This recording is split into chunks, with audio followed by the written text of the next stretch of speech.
Hey everybody, welcome. Thank you for being here. Thank you for watching. I appreciate that. My name is Tanya Lovelace, and I encourage you that you can do all God has designed you to do because you're anointed to do that.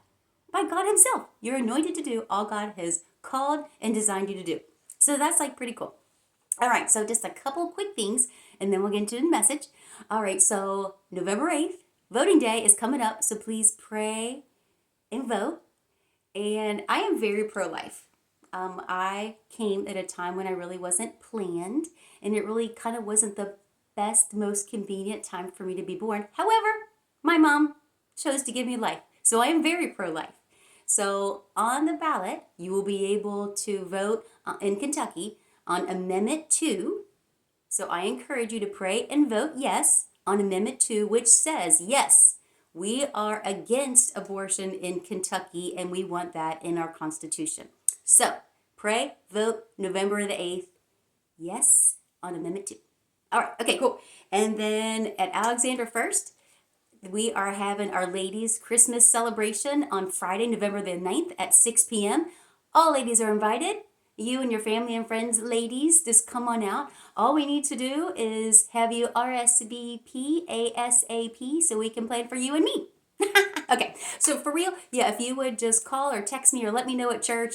If you don't go to our church and you don't have my phone number, which is totally fine, just give our church number a call and leave a message that you would like to RSVP for the ladies' Christmas celebration, and they will get you in touch with me.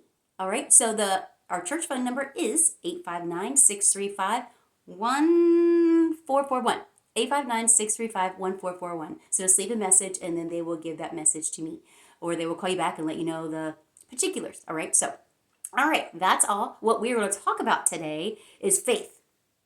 I love talking about faith. I love hearing about it. I love talking about it. I love learning about it. I love increasing my faith. I love revelations of faith, and I love pouring that out into others to stir them up in their faith. It like gets me so excited. Okay, so early this morning when I was worshiping the Lord, I was worshiping to this song, God, You're So Good. I don't have the link right now right in front of me, but if you want to hear the version that I was worshiping to, I will gladly send that to you. Okay, cool. All right, so basically, the words that the Lord spoke to me in that song were, should this life bring suffering, Lord, I will remember what Calvary has bought for me, both now and forever. Okay? Should this life bring suffering, Lord, I will remember what Calvary has bought or brought. Now I forget. Now I wrote it down. I can't remember. But anyway, what Calvary has bought for me, both now and forever. Isn't okay? When I heard those words, the Lord just spoke that to me, and I just stopped. I was worshiping, and I love worshiping the Lord, but He stopped me on there. Now, think of any suffering that you or anybody else could go through. All right, just think of any type of suffering that you could go through. Maybe that's in your marriage. Maybe that's with a family member in any type of relationship. Maybe it is a friend. Maybe it's in your health. Maybe it's in your finances. Any type of lack, any type of suffering.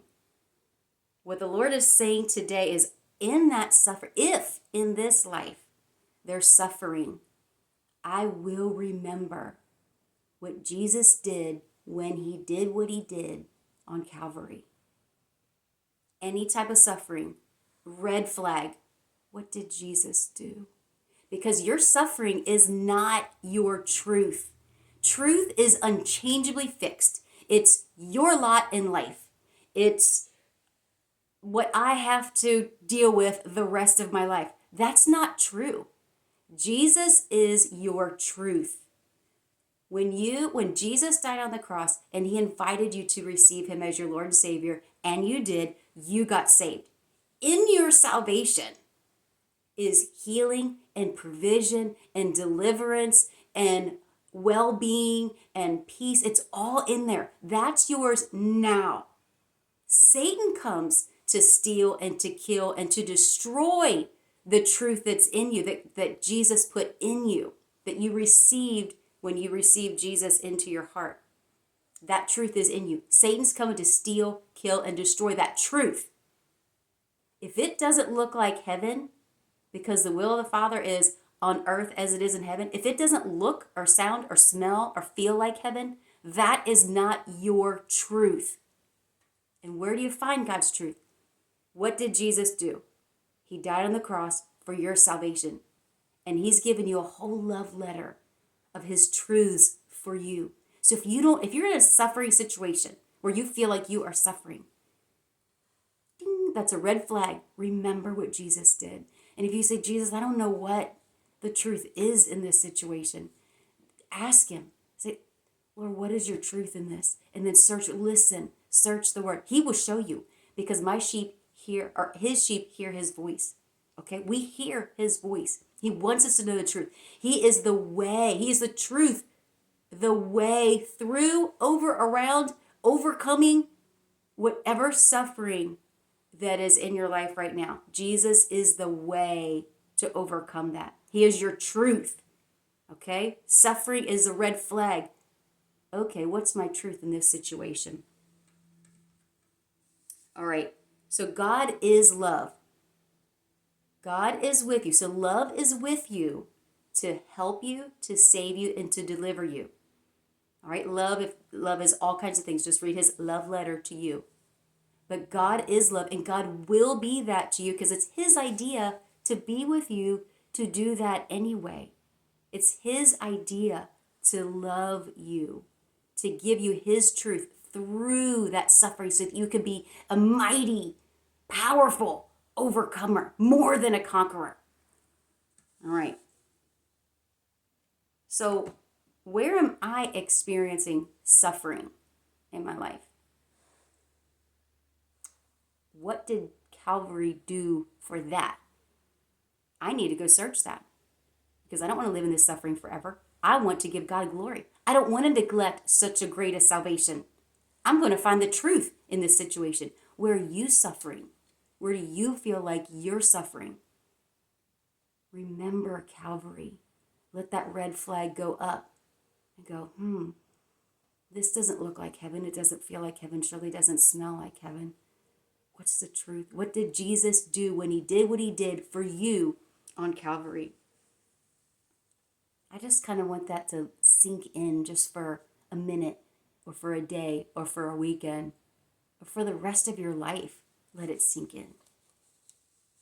That suffering is not your truth. And if suffering comes, I will remember Calvary and what that brought to my life. All right. Until next time, you have a fabulous weekend. I love you, and I'll have some scriptures down below in the description just for you to look up and to stir you up in your faith. But you have a fabulous day. Bye.